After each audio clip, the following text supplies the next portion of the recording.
आपको अफसोसनाक खबर से आगाह करते चले, हल्ला ने इसके करीब गुगेरा नहर से नामालूम लड़की की नाश बरामद। नाश को नहर में मुसाफिरों ने देखा तो रेस्क्यू 1112 की टीमों को इन्फॉर्म किया।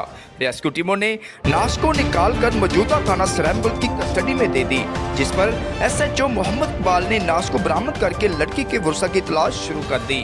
पुलिस के मुताबिक लड़की को 1 हफ्ता पहले कत्ल किया गया है, जिससे अभी तक इसकी शिनाख्त नहीं हो सकी।